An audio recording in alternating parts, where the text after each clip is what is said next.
Arayat oh. This is where your taxes go. Diversion Road, Arayat Magalang Bypass Road, Pampanga. First District Implementing Office. Contract completion date October 4, 2025. Maraming mga government vehicle yung nandito sa kainan. Siguro mayroong taga LGU ng Arayat ang nandito para mag-inspect kahit na weekend.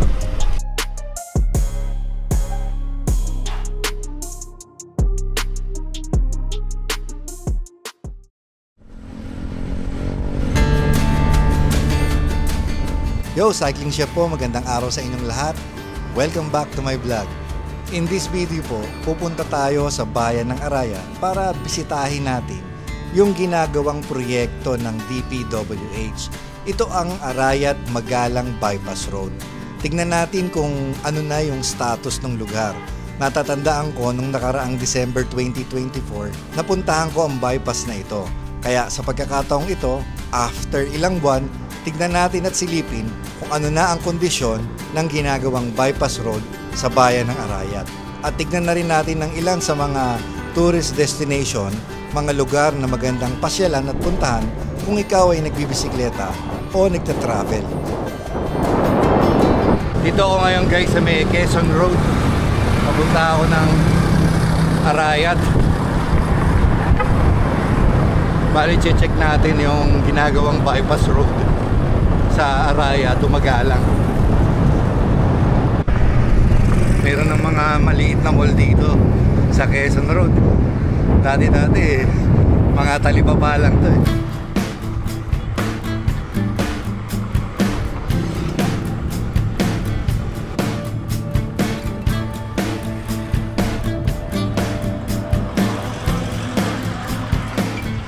Haba din talaga ng road na to. Alam nyo, pagka regular days, dami tumadaan ng mga truck dito. Kaya pagka pumupunta ako ng Arayat or dito yung way ko, lagi ako dumadaan sa dike sa may San Simon tapos San Luis. Kaya lang di ko na check kasi ngayon kung okay na yung ginagawa eh. Kaya dito na lang ako dumiretso.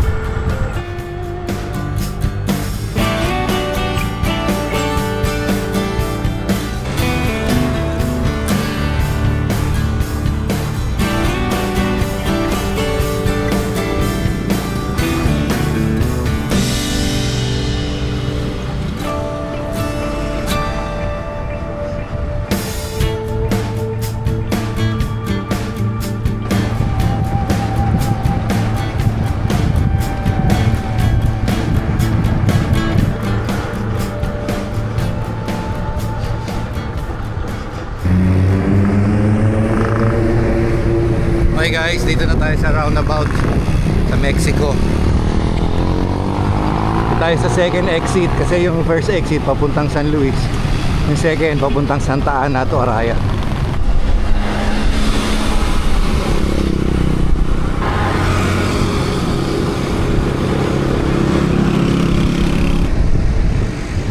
Santa Ana na tayo.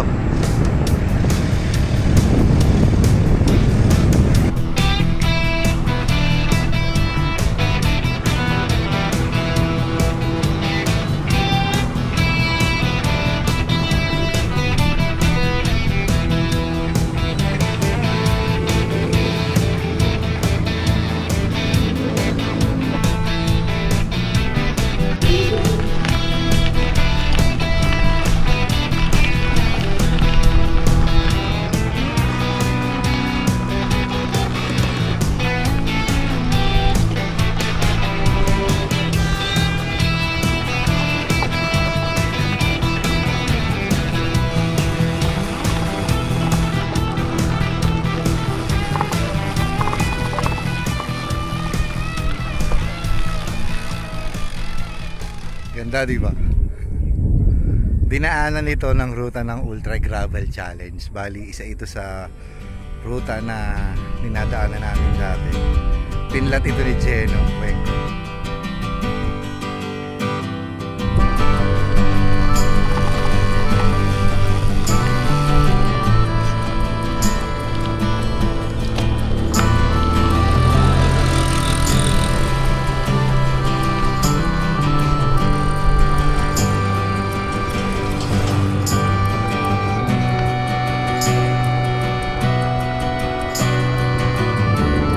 pa rin. Pero itong part na to, sinimento na.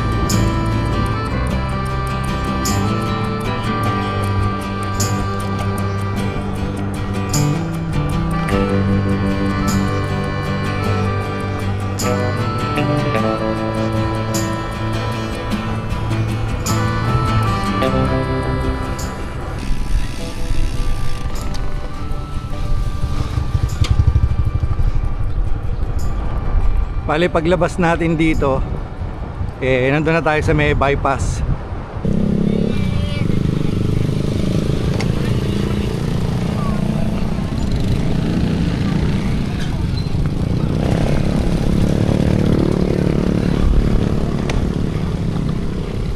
Sige, bye.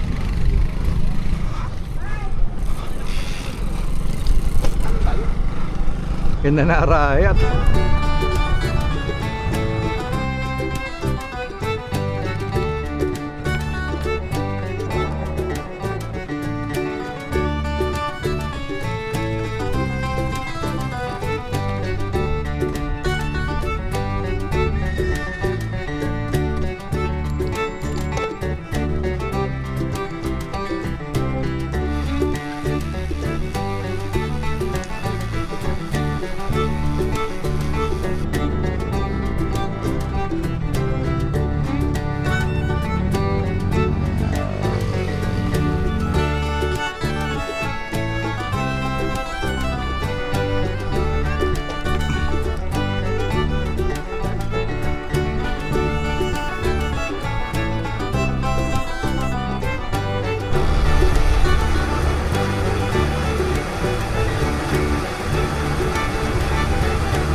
Kung dadong-dam.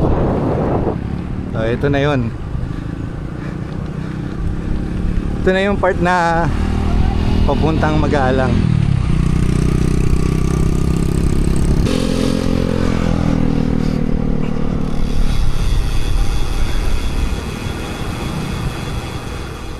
Habang binabaybay natin yung mga roads na ito, ang pumapasok sa isipan ko nasa paanan tayo ng Arayat.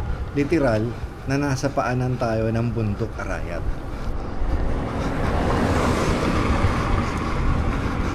Ini Arayat oh.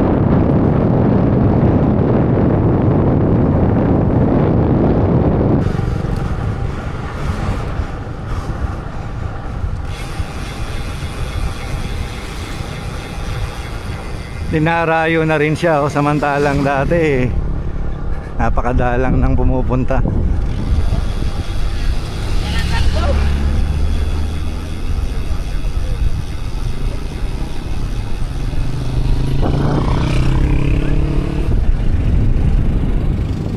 Today is Sunday guys, pero napansin ko lang maraming mga government vehicle yung nandito sa kainan. Siguro mayroong taga LGU ng Arayat ang nandito para mag-inspect kahit na weekend.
This is where your taxes go. Yan. Diversion Road, Arayat Magalang Bypass Road, Pampanga. First District, Pampanga Implementing Office. Pero nakalagay dito, contract completion date October 4, 2025. Then ang nakapagtaka rito, date started February 21, 2025. Yan. Pero may vlog ako rito 2024 eh.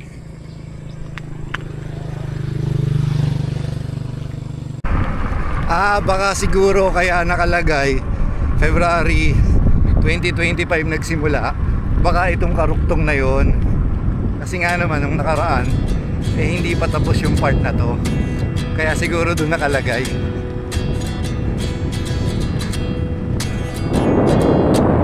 At 29 and I find myself wondering what did happen to the last 10. I ran away with my life, fast forward, never turn back again.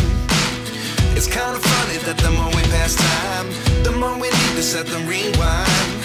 And 19 was the year I had to leave you, but now I'm seeing all the signs. Is this really happening? I can't believe it's true. I'm just as surprised as you. Is this really happening? I can't be too sure, but one day I'll be yours again.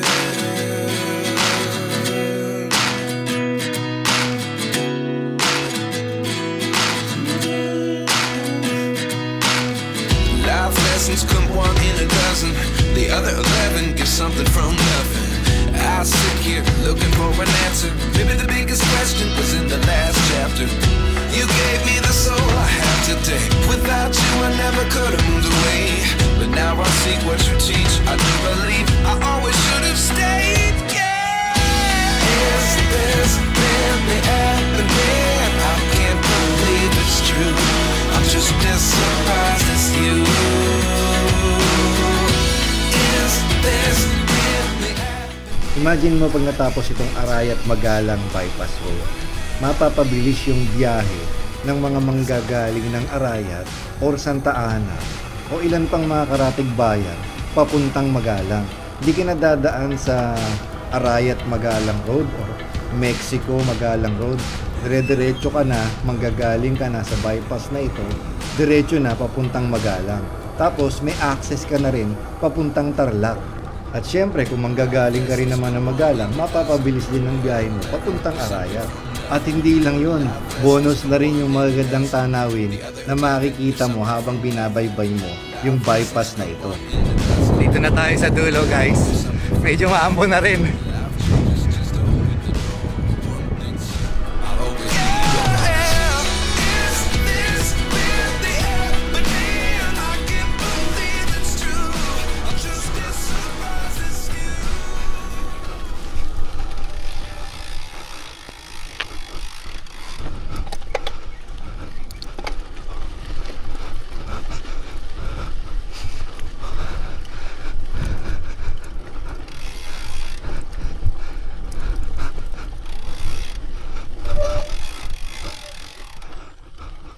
Grabe, malambot ang lupa.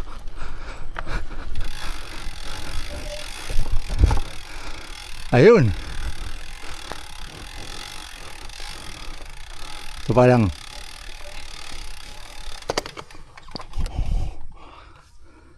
So, this is the end. Makikita nyo ano pa. Parang taniman pa siya. Kaya, ito na yung dulo guys. So far malaki na rin yung naging development, nadagdagan na yung mga roads at sa ngayon maski pa paano meron ng mga naglalakad, namamasyal, nagja-jogging at yung total na pakikinabangan ng transportation from Arayat to Magalang hindi pa, dahil hindi pa nga tapos, pero sa tourism pwede na to guys. Nakaka-enjoy na rin magbike dito sa area na to. Maladalas yung ride natin siguro dito dahil doon sa magandang bypass road, lalo na kung matatapos ito.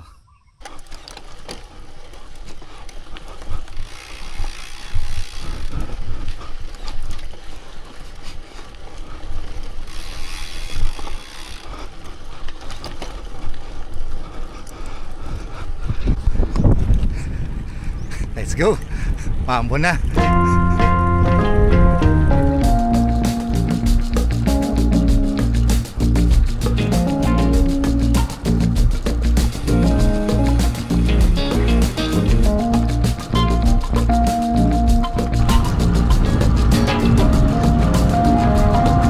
Tabi na tayo. Umuulan na.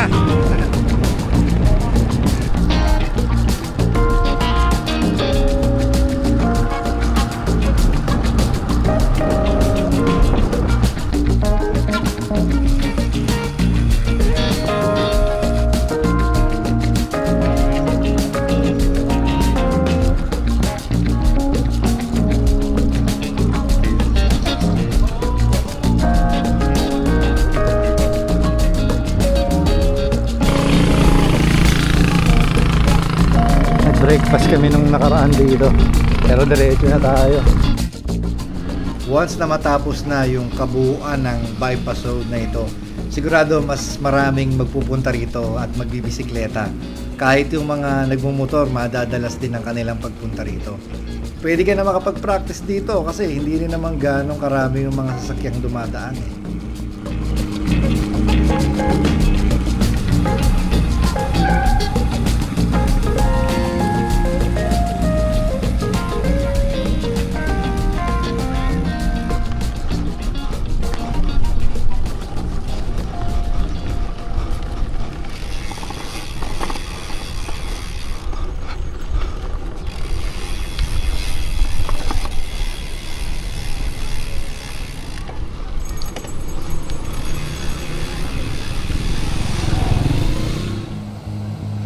Ito nga pala ang Kongdadong Dam. Ang dam na ito ay nagre-release ng tubig papunta sa mga irigasyon o kanal sa mga farmland sa taon ng Santa Ana, Mexico, San Luis, Candaba, San Simon, Apalit at syempre sa bayan ng Arayat. Bukod sa pinakikinabangan para sa pang-agrikultura ang dam na ito, nagsisilbi na rin siyang isang tourist destination para sa bayan ng Arayat at sa mga karatig lugar. Sumilip lang ako saglit sa may Kongdadong Dam. Goodbye Arayat na. Biyahe na tayo.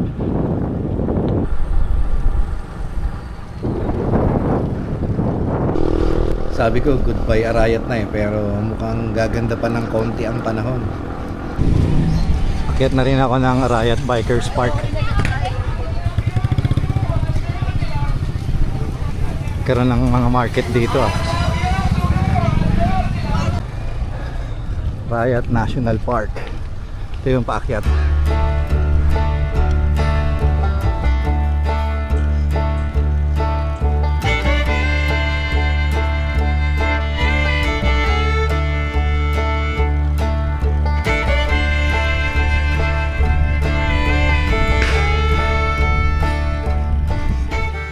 Shoutout kay Kuya. He's from Arayat. Follower natin, no? Eto. Hinabol ako, lakas. Lakas. Hinabol ako sa ahon. Sticker. Shoutout. Thank you. Thank you very much. Thank you very much. Guys, nakaka-touch. May humabol sa akin siklista. May kapansanan siya. Hinabol niya ako sa ahon. Hindi siya nakakapagsalita. Nakakatuwa. Palaing ka naman ng Panginoon, Brad. Salamat sa Diyos.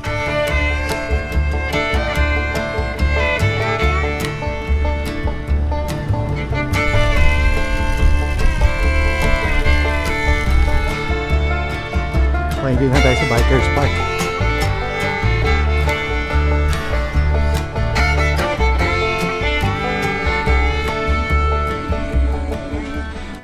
Hindi na tayo sa taas ng Arayat Bikers Park. So ito yung tree house. Meron lang mga ilang paalala pagka nandito kayo. In case of any earthquake or emergency or landslide, ayan, may paalala ang LGU. So hindi lang yan, syempre ang isang magandang reminder pagka nasa mga pasyalan tayo, lalo na may kinalaman sa kalikasan, Huwag tayo basta-basta magtatapon. Ingatan natin yung kalikasan. Yan oh, dami nag-iiwan ng mga basura.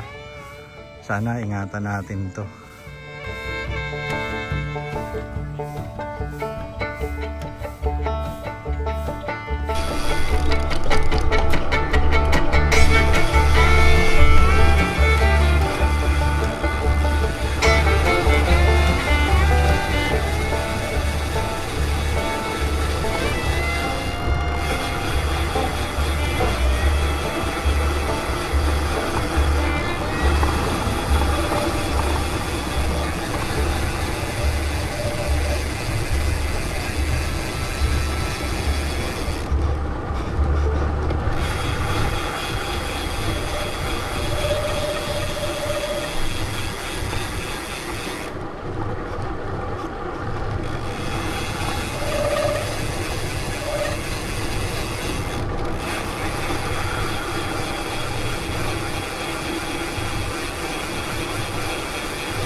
Nakita ko maraming dumadaan dito eh. Mukhang may shortcut dito eh. Dito na ako dumaan.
Pauwi na tayo. Dito na uli ako sa Quezon Road. After nito, labas dito San Simon na. And then kaliwa, Apalit. So, malapit na tayo makauwi. Ang bira, nakalimutan ko pa yung ikabit yung as saver ko, kaya puro talsik na naman yung puwet ko since mula na. Sige guys, salamat sa pagsama nyo sa akin. If you like this content, please give it a thumbs up. At kung hindi pa po kayo nakasubscribe, please do subscribe at my YouTube channel. Ride safe, stay healthy. God bless you all. Cycling Chef.